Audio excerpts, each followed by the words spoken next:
Well, thank you very much. It's my pleasure and honor to be here, and thanks again to Professor Manalo for inviting me to Kyoto University. As you said, I'm a researcher at the German Institute for International Educational Research located in Berlin, and I'm going to be talking about parental homework involvement, and I will be try to get the, let's say, German and Swiss perspective brought, because I could imagine that the perspective here in Japan on homework and how parents are involved in children's learning is quite different from our perspective. And please, if you have any questions in between, clarifying questions, or if about the broader German system, or maybe specifically to my research, please just let me know, and then maybe later on we can go more into the substantive discussion. I thought to give you some idea of what I do besides homework and what I've done in the past, and maybe for those of you who will join us for dinner later, you know what to talk to me about besides, I mean, in terms of work. So again, I'm in Berlin located. I have a PhD in educational psychology, so that's kind of where my heart is. At the same time, I have been trying to broaden my horizon by visiting other countries, mostly the United States. I did a research visit at the School of Education at Stanford University, and I was recently visiting Teachers College at Columbia University in New York City.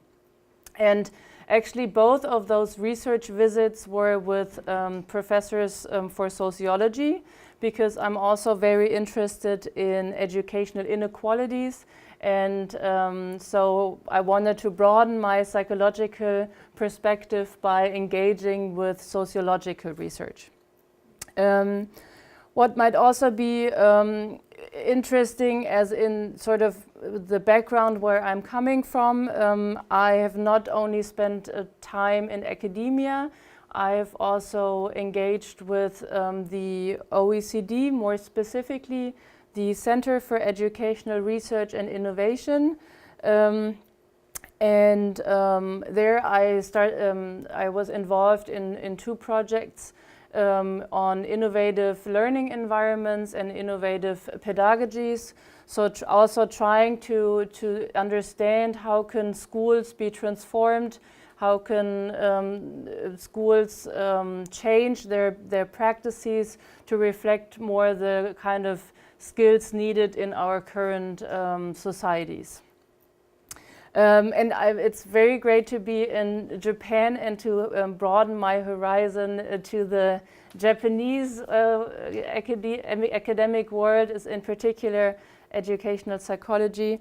And the reason I had the opportunity to come to Japan because I will be inviting the Science and Technology in Society Forum, which will actually take place in Kyoto starting tomorrow until Tuesday, where lots of different disciplines, and actually I might be the only psychologist there, will meet to discuss global problems of the world, and to exchange with policymakers to things like climate change and several big kind of issues. Yes, and so my research interests are parental homework involvement, what I'm going to be talking about today. As I already said, educational inequalities. And when I will talk about the German system in a moment, you will see that curricular tracking is it's a very big characteristic of the German school system. So this is also why this is one of my research interests. And now more recently, I'm trying to do empirical work on innovative teaching methods, and alongside with that, the concept of adaptive teaching. So trying to find ways how classroom instruction can be catered to the individual needs of students. And usually this is done by other types of instruction rather than just direct instruction by the teacher. So please, even in the discussion later on, feel free to also ask me questions about these other topics if you're interested. All right, I'm going to be, before I will move to the empirical work that I've done and that I'm going to present, I just want to give you a quick overview of the German education system. So most of this is in German and you don't have to read the specifics. What's important to remember is that, do you see the gray bar at the bottom? That's our primary school, and it usually lasts for 4 years. And so after that, you see how there are like different bars in different colors, and these are the different school tracks. So there are different actually school types, meaning that students will enter different schools at the age of 10. So the high achieving students will go to the academic track, and the lower achieving students will go to the low track. And then we also have an intermediate track school. So we have quite a highly structured and differentiated secondary school system. And what's also important is that these different school tracks or school types, that they also lead to different school leaving certificates. So we don't just have one high school diploma as, for example, the United States has. I don't know if you have the same here. But we have 3 different school leaving certificates. So a low school leaving certificate, an intermediate school leaving certificate, and an academic or high school leaving certificate. And what is so important about them is that only with the high school leaving certificate you are allowed to enter higher education and the university. So we don't have a test to apply for university. You have to have the highest school leaving certificate, and then you're automatically allowed for university. Sometimes it differs depending on which subject you want to study and which university, but you have the general possibility of entering higher education. So, because some of the studies I will be presenting were also conducted in the in the German-speaking part of Switzerland, I also want to say a few things about the Swiss education system. I'm not from Switzerland. I have a collaborator in Switzerland, so I cannot tell you as much about it as I can about the German school system. But you see that it's very similar in the way that primary school is the same for every student. Then they also have a lower secondary school in some states for all students, but then again they have different school types, usually at a little bit later point in time than in Germany, but also they have different school leaving certificates and different school tracks. So this is the general setup that is quite similar to the German system. And so, as I said, to summarize, the common characteristics between the German and the Swiss system is, as I said, students typically attend different secondary school tracks after elementary school, and what both those charts that I showed you, they are very like prototypical types, but actually once you go into the different states, so in Germany we have 16 different states, and in Switzerland they have what they call canton, and there are even more of them, and every state and every canton has their own education system, and so the structure of the schools might look different between those states. So it's very highly differentiated, and you cannot really, it's hard to sometimes compare the school system between different states.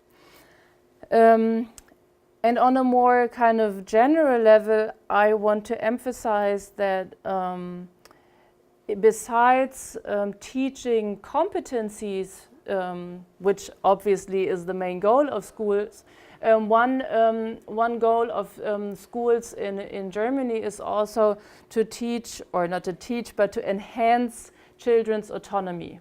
So this, I think, is also a big difference probably between the European or maybe North American countries where societies are very much focused on or have a very individualistic perspective, where the goal is to be as unique as possible in a way.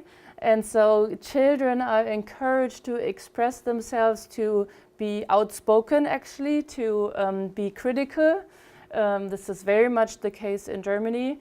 And so I would assume, from what I know about the Japanese culture and also the Japanese school system, this is probably a difference to what you have here. So this will be important when I present my findings later on, that this very much applies to the cultural context I'm coming from. I don't know if it will apply in the same way to this context. So this is kind of like an empirical question, or maybe you know about research. And alongside those, or talking a little bit more about cultural differences, I'm going to be talking about homework, which are given by schools, but because they're homework, they're done at home, they're done in the families. And so what's also important to know or to keep in mind about our cultural system, especially in Germany, is that kids are raised in basically two separate institutions. So they're not so much intertwined. So let's say we have Max, who is a German elementary school student, and he goes to school for usually 6 to 8 hours per day, and then he also has his family. And whereas parents usually try not to interfere with school's learning, schools usually try not to interfere with what students learn at home. So they're regarded as two separate and independent contexts which have great autonomy. And so this is also important because homework in the German context can be seen as the main bridge or the main intersection of those two institutions. So this is exactly when parents will find out about what their kids do in schools on an everyday basis. And at the same time, the teachers might know what the parents are like, depending on if the kid had got help with their homework or if the parents checked the homework. And so it's basically the only time where on a very regular basis those two contexts actually connect. I mean, of course there are some like teacher-parent meetings once a year, but talking about everyday school life, this is the main intersection. So coming to talk about parental homework involvement. So especially from the context where I'm coming from, on the one hand, homework involvement is seen as I said, a bridge or an opportunity to bridge these two main contexts. And at the same time, it is also a risk, or it can be a risk when parents help with homework, because they could interfere with children's autonomy. As I said, it's the aim of the schools, but also of most parents, to that children are capable of becoming independent learners. So sometimes when parents are interfering or trying to help in the homework situation, their kids might actually feel kind of restricted, and that's what some of my research will show. Yes, and again, sometimes, I mean, the dad helping his son, they look quite happy, but so oftentimes there's lots of conflict in the home because of homework situations. Looking at the prior research on parental homework involvement, and again, I know mostly studies from the Western cultural context, a meta-analysis by Hill and Tyson on parental involvement in general found that parental homework involvement was the only type of involvement that was not consistently related to students' achievement. So sometimes some studies found a negative association, others found a positive association, some studies found no correlation. And so when you actually look at the studies who went into the meta-analysis more closely, you can see that most of these studies have actually studied the quantity of involvement. So they have asked, how often do your parents help you with your homework? How many days per week, how many hours per day, so measures of the quantity. And it seems to be the case, or that's kind of a hypothesis that we had, that maybe just measuring how often parents help is not going to be a very good indicator if it's helpful or not. So actually, when you look at some studies that differentiated between different dimensions, you find a much more consistent pattern. So you find positive associations when parental involvement in the homework process is autonomy supportive, when it is emotionally supportive and well structured. However, when kids are perceiving parents' help as confusing, maybe their explanations are confusing, or also when they perceive them as being controlling or intrusive in the homework process, then also then negative associations were found. And even though these studies were not particularly informed by this theory, these findings are very much in line with self-determination theory that posits that children have an innate need for autonomy, competence, and social relatedness, and that environments can actually enhance these three needs by providing autonomy support through interpersonal involvement and by providing structure. So most of this research is conducted in classroom settings, and I'm sure you're familiar with that, but there's also some research on parental involvement that relates to self-determination theory, which says that whenever parents are controlling, meaning their involvement is characterized by pressure, intrusiveness, or dominance, this will undermine children's feelings of autonomy and competence. So it should be supportive of, parents should be supportive of their child's autonomy. The second feature of environments, or what parents should do, is show attention and dedication to the child-rearing process, and then also provide a framework that supports the child competence. So in the homework setting, that might be have kind of fixed rules, but not in a, or like a structure set in place. For example, that homework are always done when kids come home from school, or they're done in a specific at a specific desk, or no music is allowed while kids are doing homework. So certain structural features that they will provide during the homework process. So while we did not specifically test self-determination theory, all of the research that I'm going to present is influenced by this general theoretical background, and so lots of the measures that we developed were kind of informed by self-determination theoretical, the self-determination theory. They're not there's some, like a big self-determination community which have their fixed measures. We're not using those. So just to be clear that we don't have the kind of published measures on self-determination theory that are out there. So what I'm going to be trying to do is to ask the kind of broad question of when parental homework involvement is beneficial and when it is detrimental for students' academic development.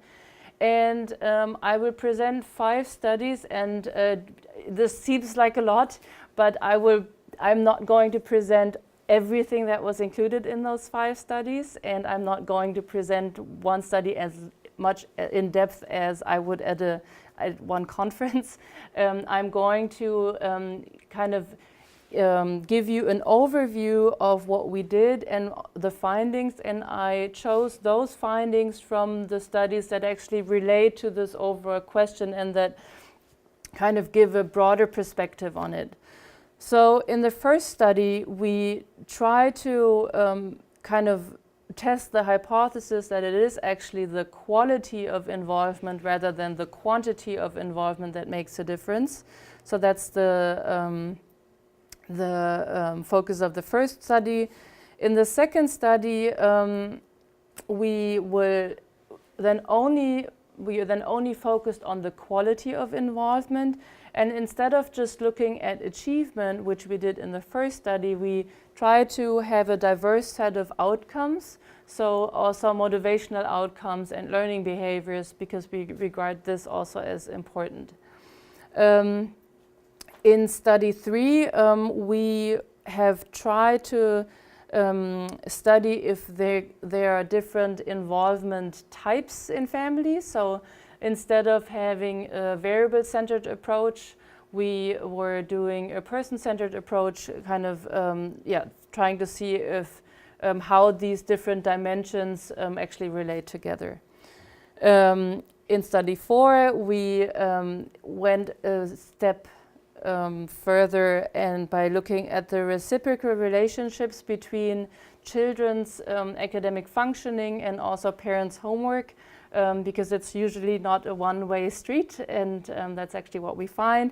And then finally, I want to say a few things about homework conflict, because that's oftentimes something that's discussed. Before I move into the individual studies, are there any clarifying questions about the general cultural context or the kind of approach that I'm taking? If not, it's fine. I just want to make sure that I'm not moving too quickly. Okay, just raise your hands if there are questions coming up. Okay, actually there's one more general thing I want to say. So I had the opportunity to be part of a lesson study in Tokyo yesterday, which was a very unique experience for me, because this is not something that we have in Germany, actually, for several reasons. So not only are students very autonomous, teachers are very autonomous too. So once you're finished with teacher education and you start teaching as a teacher, there's no formal way of kind of feedback on your teaching. So you, as soon as the door closes behind you, nobody will see how you teach and what you do with your students. And it's actually not very, it's not common at all to even talk about different teaching practices between teachers. So every teacher has their own kind of style and has their own way of teaching, and oftentimes just the basic information, they oftentimes don't have desks in school, so they will go home to prepare their lessons. So all their lesson preparation will be done individually. And so that also means they're quite skeptical of other people's observations and feedback. So kind of observing other people's instruction is not common at all. It's actually if somebody wants to observe somebody else's instruction, they will think something might be going wrong, or it's they will be very skeptical. So teachers are don't like to be watched, and this is happening inside schools, but that also applies to us researchers. So when we as researchers want to study classroom instruction, they're very hesitant to let us into the classrooms. They don't see the benefit of discussing with us, and they will be it needs a lot of convincing and a lot of sensitivity to tell them that we're not going to evaluate them, we just want to do this for research purposes, it's all going to be anonymous. And so this affects our research quite a bit, because not only is it harder to get into schools, and also it has to be officially approved by the Ministry of Education of every state to go into schools. But it's also, the kind of methodologies that we will use to study are also influenced by this. So we will do classroom observations where we just stand in the back and there's hardly any communication with teachers, or we will have surveys where we will come in for 1 hour and do the survey and then we will leave. So the actual sort of, what I at least saw yesterday, the kind of informal communication between educational researchers and educational practitioners does not happen. So you have to keep this in mind, that this is what we have to deal with. And I actually think I'm actually becoming quite critical of our way of, I mean, this is kind of a side note, of our way of doing research in Germany, because many researchers have not even seen one classroom once. They are conducting research even though they don't know how schools look like. And so I think we need to engage more with practitioners, and because you can also learn quite a lot from, I mean, you all know this, from practitioners, and that can feed into research. And oftentimes educational research in Germany is perceived as the research only feeding into practice and not the other way around. Anyway, so that's kind of a total discussion. And one of the reasons why both parents, teachers, and students are very skeptical of educational researchers in Germany is because of the PISA study. The very first PISA study, we were very bad, and so it was the so-called PISA shock in Germany. And when you go into elementary school or even any classroom in Germany and you ask what is PISA, they will not answer this is a city in Italy. They will tell you it's a study run by the OECD. So it's very well known, and so they're very skeptical. So just to keep this in mind, and maybe we can have a discussion about these cultural differences. Anyway, so this kind of explains the type of studies we've been conducting. So they're usually longitudinal. So all of the studies I'm presenting are longitudinal, meaning that we either had 2 measurement points at the beginning, at the end of the school year, or sometimes even over a longer stretch of time. We had questionnaire data, but we also have standardized achievement test data, usually achievement tests developed by psychometricians in our research groups. As I said, the studies I'm going to present were conducted in Germany and Switzerland. And what we did is we asked students how they perceived their parents' homework involvement in the homework process. Based on the idea that no matter what parents meant to do, we believe that it's important to have students' perceptions, because that's what actually impacts their own development. As I said, we have students' academic achievement in most of the studies, and then sometimes also measures of learning behavior and motivation. And all of the analyses I'm going to present were conducted using the M+ software, using either imputed data or the full information maximum likelihood estimator implemented in M+. And because all of the data were collected in schools, we account for the nested data structure in our models as well. So I'm not going to repeat all of these aspects for each of the studies because they're applied to all of them. The same, we also have very similar measures for parental homework involvement across the several studies. So I'm giving you example items of those basically 3 dimensions. So we have, in some studies we call it intrusive involvement, in others control, sometimes as a result of the reviews we got. So, but it's actually meaning the same thing. So one example item for intrusive involvement would be, my parents help me with my homework even when I don't need any help. One example item for supportive involvement would be, or kind of autonomy supportive involvement would be, when I'm doing my homework, I can ask my parents for help anytime. So the students know they can approach parents, but it's not actually the parents kind of coming and helping without even asking if it's needed.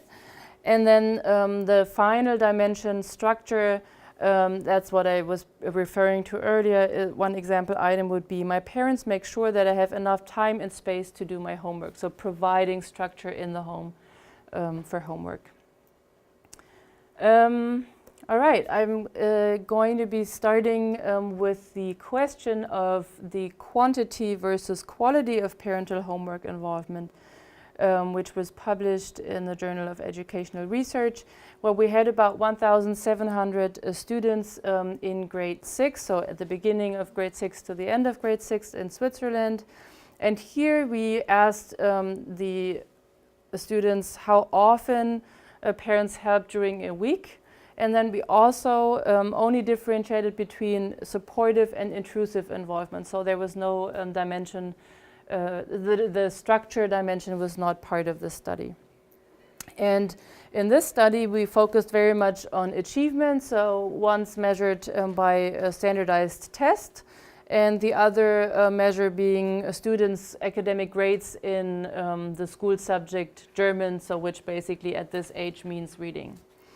And the analyses were structural equation models, which you can see by the way I present the findings, which of the variables were latent variables and which were manifest variables. So in order to kind of make the results a little bit easier across 5 studies, I decided to depict them in path models rather than have tons of tables.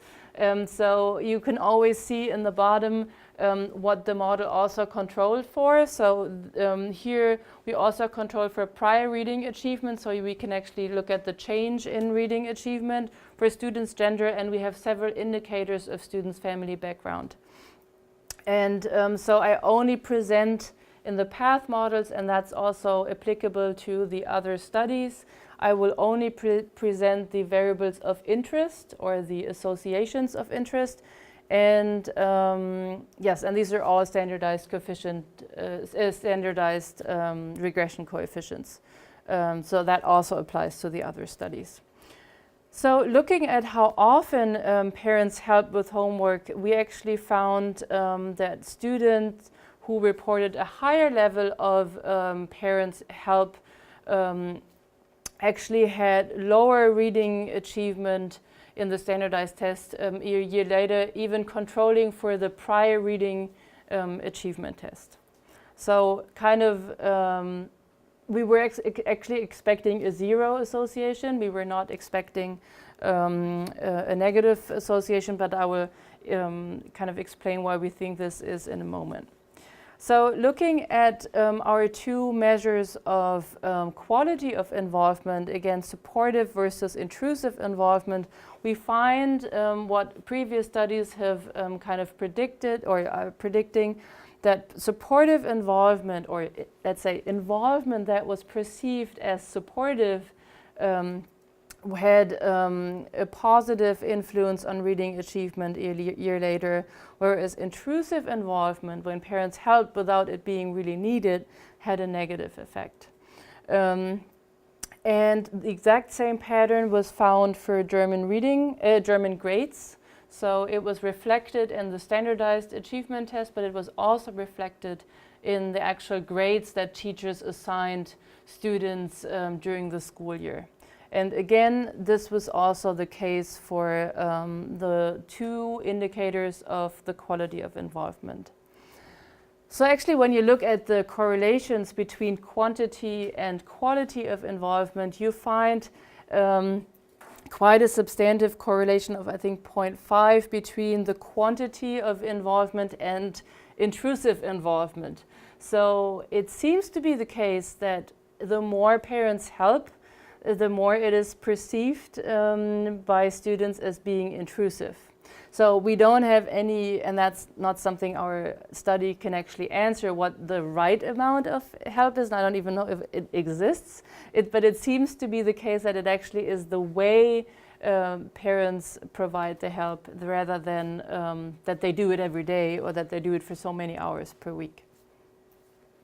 So this led us to mainly study the quality of involvement in the other studies. The second study, and again this is actually had a kind of a different focus, but I chose those findings that are relating to this overall question, focusing on different outcomes. So now not just on achievement, but on also you can see here the outcomes were not achievement, but also academic self-concept, homework persistence, and homework self-efficacy.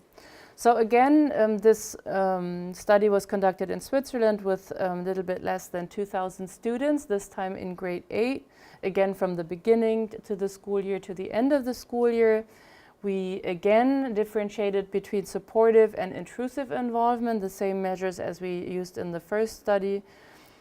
And the reason why we have French achievement is because this was actually in the French-speaking part of Switzerland. So that was the only study that was not in the German-speaking part, but in the French-speaking part. So that's actually reading achievement.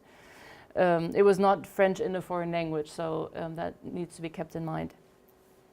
And then again, structural equation modeling for our analyses. So here below, we control for the outcome at the beginning of the school year, so the elect outcome, again, students' gender. Then, because we're moving into secondary school now, we also controlled for students' school track, because as I showed at the beginning, it's important in our school system. And again, we controlled for students' family background, because we wanted to make sure that it wasn't actually parents' socioeconomic background driving these effects, which you could imagine. As you can see, we found the same pattern that we found in the first study, with supportive involvement having a positive and intrusive involvement having a negative effect, even though the standardized coefficients are smaller than what we had in the previous study. There is hardly any associations with academic self-concept. It might be the case that this is due to the way academic self-concept is developed, that develops more in relation to your peers rather than your parents' involvement. But then also homework persistence, we had only a tendency so the direction was the same, but the supportive involvement was not statistically significant.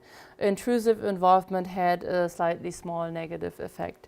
And the largest effects we found for homework self-efficacy, which in a way makes sense when you think about what if parents kind of help or not, that students feel like they're capable of doing their own homework, which in a way, in order to become a lifelong learner, which everybody talks about these days, it's important that you feel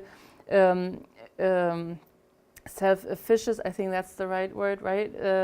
To do your own homework. So if parents are supportive, meaning they offer help without actually helping when it's not needed, then students are becoming more confident in actually doing their homework, whereas when parents are controlling and intrusive in the homework process, it decreases students' homework self-efficacy. So in a way, it seems to be the case that this is a consistent pattern even across different outcomes. So as I already said, this is a German study at the German Journal of Developmental and Educational Psychology. Well, we try to see how the different dimensions kind of relate towards each other. So We used a little bit less than 4,000 students in grade 5 in Germany, again, beginning and end of the school year. And here we have now 3 different measures or dimensions of parental involvement, parental homework involvement: responsiveness, control, and structure. So more reflecting the self-determination theoretical framework. And again, we have reading achievement in a standardized test, as we did in study 1. And in order to find or to analyze the question whether there are different types, we did latent profile analysis to testing whether different numbers of types could be best represent the data. And then later on we conducted regressions to see whether they differentially affect students' development.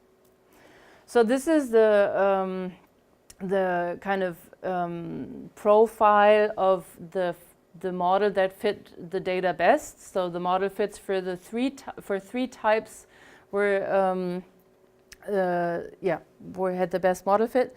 And so the bold line that you see here is the average of the sample. And then you can see that in terms of the level of control, there were actually quite small differences between the families, and for structure bigger difference. But the biggest differences were actually in terms of parents' responsiveness. So in a way, this tells you that depending on how responsive parents are during the homework process actually affects how whether the help is being perceived as controlling or not. So, or put it differently, the way or the level of responsiveness interacts with the level of control, meaning that if you have high levels of responsiveness, or parents show high levels of responsiveness, and then it apparently is not as bad to sometimes help without it being needed. Whereas when you also have no kind of emotional support for students, then it also is very problematic when parents provide control. So, well, anyway, that's actually what I'm showing in the next slide. I'm kind of already jumping to the results. So you can see that the main differentiation is in terms of responsiveness, not so much in control, a little bit more in structure. So what we then wanted to do is to see if those types differentially kind of affect, even though that's not the right term to use, students' development, or put differently, if students belonging to these 3 different types of families developed differently during the school year. So what we did, we again ran a regression analysis where we used the type. We took the type that we found, and so one student was how to say this?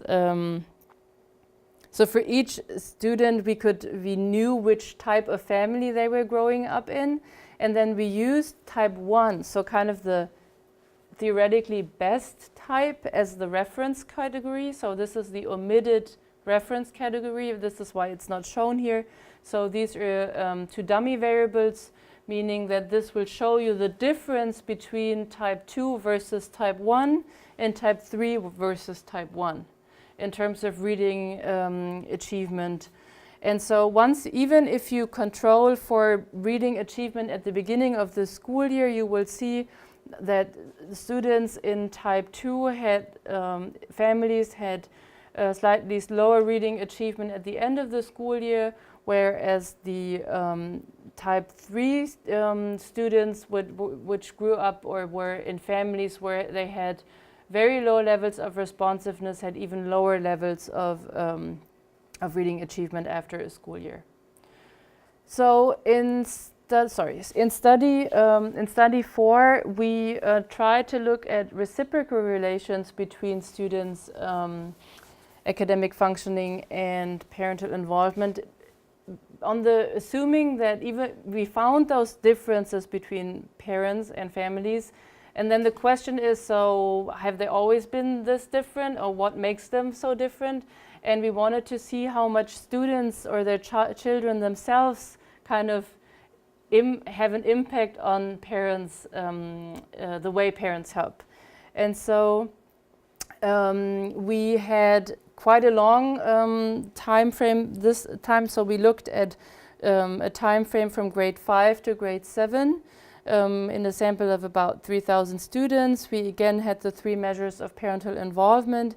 We had, again, reading achievement in a standardized test, reading effort, and then also homework procrastination to have a broader set of outcomes. And then we conducted structural equation modeling as in the other, the first 2 studies, and then for the reciprocal relationship conducted cross-leg models to see if we find those associations. But I'm going to be starting with actually cross-sectional analyses. So to see whether, so these are all results from grade 5. So trying to predict how the level of responsiveness in parents' involvement. So we control for socioeconomic background, school track, and sex, and we wanted to see how students' kind of achievement and students' learning behavior affected parents' involvement. And we actually did find that the higher the students' test scores in the standardized reading achievement test, the more responsive parents were. We did not find any associations between responsiveness and reading grade. And we also found that the more effort students put into or showed in reading, the more responsive parents were, and the more they procrastinated their homework, the fewer responsive parents were. And so this was actually in similar ways. I mean, here reading achievement and homework procrastination are the kind of more important predictors for control. So the other way around, the more, the better the reading achievement, the fewer control, and the more procrastination, the more control. Makes sense. And actually for structure, there was only an association with reading effort. So the more reading effort students showed, the more structure parents provided. And so these are all cross-sectional associations that kind of indicate that there might be some reciprocal relations going on. So we then kind of tested this in a cross-leg model across 3 school years. So you can see the variables on the left are from grade 5, and then the exact same variables were tested 3, or well, it's always the beginning and the end of the school year, so it's actually 3 school years. And then, without going into detail for the paths, you can see that there are indeed these reciprocal relations, and only statistically significant associations are shown here. And so, yeah, you can see that it's not the case that parents have a fixed behavior that they will just apply or show, that actually the way students are will also influence parents, and you can imagine that this is kind of like a back and forth going process throughout children's development throughout school. Are these all significant? Yes, these are all statistically significant. Yes, exactly. Yeah, because it would have been, the picture would have been too crowded. I mean, talking about diagrams, or if I had included all the other paths. So in a way, we were lucky that not more paths were significant, then it would have been very messy. Yeah, or I would have presented them in a table. All right, so coming to my final study that I want to present today, we then started more recently some work on parental, or how parental involvement relates to homework conflict between parents and students. Because this is oftentimes at least in Germany and Switzerland, a factor in the debate whether homework should even be used in schools. And some are, yeah, but this only creates conflicts. Why should they be conducted anyway? And so we had about 2,800 students and their parents from grade 8. And here again, we focus on secondary school students, partly also because we believe that at an age where students may be more oriented towards their peers because they're moving towards adolescence, maybe there are more conflicts with parents. And we had the same measures that we had in the 2 previous studies, responsiveness, control, and structure. What's new about this study is that we did not only measure these 3 dimensions via student ratings, we also asked parents what they thought, what they were doing, based on the assumption that conflict is always a two-way process, or process. And then the outcome was homework conflict. And again, structural equation modeling was used for our analyses. So starting with the findings from parent reports, we found, and again, these are the findings across 1 school year. So we control the level of homework conflict between families, between parents and children at the beginning of the school or at the end of the previous school year. And then we want to predict the homework conflict in the next school year. And we could see that the more parents thought they were responsive, the fewer conflict there was. And for the other 2 dimensions, there was no association. Well, interestingly, when we looked at students' reports, we found a different pattern. So again, the first dimension works in the same way, meaning when students perceived their parents as being responsive, then they also reported fewer homework conflict. But now, and that's quite different to the parent reports, they perceived their when they perceived their parents being controlling in the homework process, they also reported more homework conflict. So, and keep in mind, these are the exact same parents and students. So these are the same, these are the same families, and the perspectives apparently are quite different, and they're also on what's happening. So maybe when parents are thinking they're helping, their students might actually perceive that help as being very intrusive and controlling, and which they perceive as being a conflicting situation for them. All right, so to wrap up, kind of putting all these 5 kind of studies back together, we could find that parental homework involvement does provide the opportunity for the 2 main institutions to serve as a bridge between those 2 main institutions. And it can actually have a positive consequence for academic development, especially when it is when parents provide structure at home and when they're being responsive. So meaning that students know they can approach parents, that parents are kind of ready to help and are kind of emotionally supportive and autonomy supportive. And this might actually also then strengthen the relationship between children and parents, because they know what's going on in students' lives.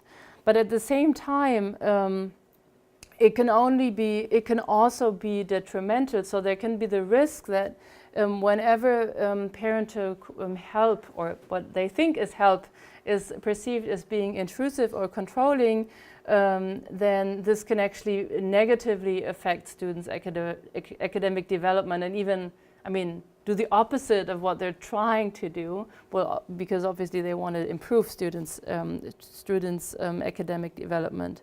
And so in a way, one of the collaborator, Sandra Moroni, who was a co-author on most of these studies, and even for the first author on 2 of them, she does parent trainings, so she does teacher trainings for how to deal with parents, but she also does parent trainings and kind of trying to talk about our findings and to at least raise a level of sensitivity that maybe to just communicate with your own child how your help is being perceived. Yeah, and because in a way you could assume that given the findings from study 4, so the reciprocal relationships, you could imagine that there being the risk of a vicious circle, meaning that students who perform low in school, their parents will increase their level of help, which will be perceived as controlling, and then this will actually lead to fewer, like a lower development. So from the practitioner point of view, it would be, I think, advisable to kind of raise awareness of the situation. From a more research-oriented perspective, and to be, besides going into like the methodological or design limitations of each of the studies, I think one aspect that needs to be kept in mind that I did not look at in these studies is the kind of cognitive stimulating aspect of homework. So this is very much focused on the emotional quality of parental homework involvement, but you could also study how much the type of explanations or the content of the kind of help that parents provide, how that differs in terms of being stimulating for students' cognitive development. And that's something where the type of studies that we've been conducting is actually coming to its limits. So asking with questionnaire data how stimulating certain explanations were is not, as far as I know, not very feasible and possible. And so you need much more either qualitative or observational studies where you actually kind of watch how the interaction takes place and then maybe code the level of depth of explanations that parents provide. But unfortunately, because of the skepticism towards educational researchers, and also because this takes a lot of money and I didn't have that grant money, I've not been able to do this so far.